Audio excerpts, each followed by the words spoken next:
one single muscle cell. It's one of the only cells in the body that has several nuclei. That's because the cells are very, very big. They're long and cylindrical. We actually call them muscle fibers instead of muscle cells. We call them fibers because they're so big they look like fibers. They don't even look like cells. Again, your textbook and this PowerPoint talk about something called a myoblast. You don't have to know the term myoblast until we get to that chapter in a couple of weeks. Just know the things that we wrote on the board over there. They're striated, voluntary, called muscle fibers, and have several nuclei. Cardiac muscle is involuntary. We already mentioned that it is striated. They have something, they only have one nuclei,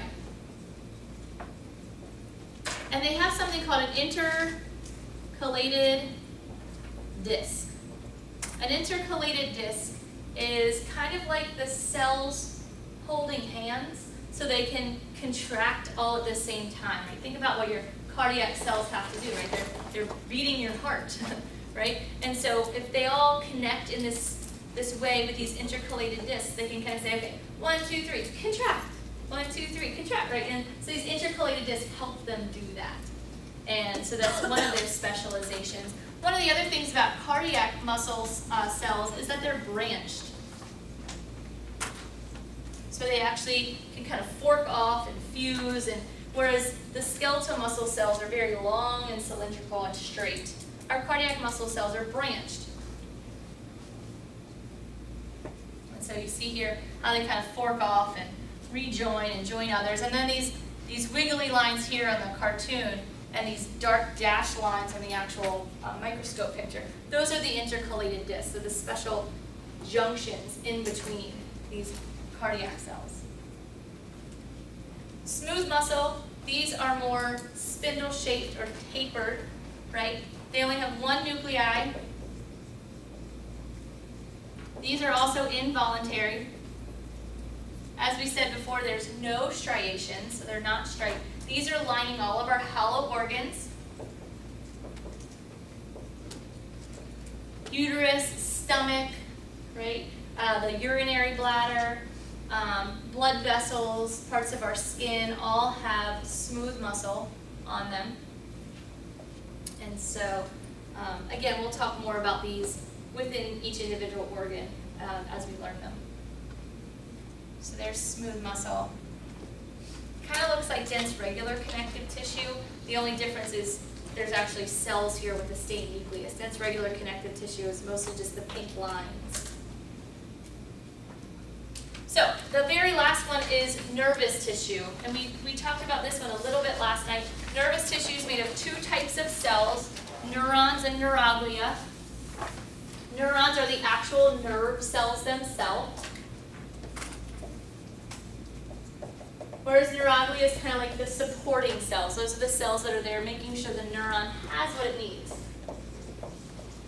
And just like last time with muscles, we're just scratching the surface with nervous tissue, just identifying what it is. We'll focus on how all these neurons and everything work later. Neurons and neuroglia. So neuroglial cells, these are the ones that have several different functions. There's like 6 different types of neuroglial cells. You'll learn them all eventually. The neurons are the star of the show here. These are the ones that are sending and receiving signals. Right? Good for communication. They connect things together, sending signals. These are there for support. They support the neurons.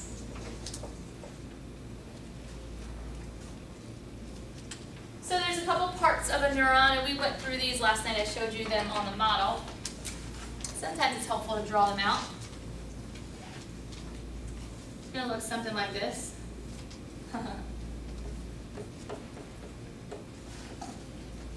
I'm a wonderful artist, but it does the job, right? So we have a cell body. This is where the nucleus will be. It's a centralized location where all the organelles will be found. Coming off of the cell body are little spikes. Those spikes are called dendrites. And then there's usually one long extended extension coming off of our cell body. It is called an axon. So our neurons send signals from dendrites to axon. And then there'd be another neuron down here, right? Kind of taking that signal and receiving it through the dendrites, sending that signal down the axon, so on and so forth. There's a picture of a neuron, right? Cell body, all the extensions coming off of it.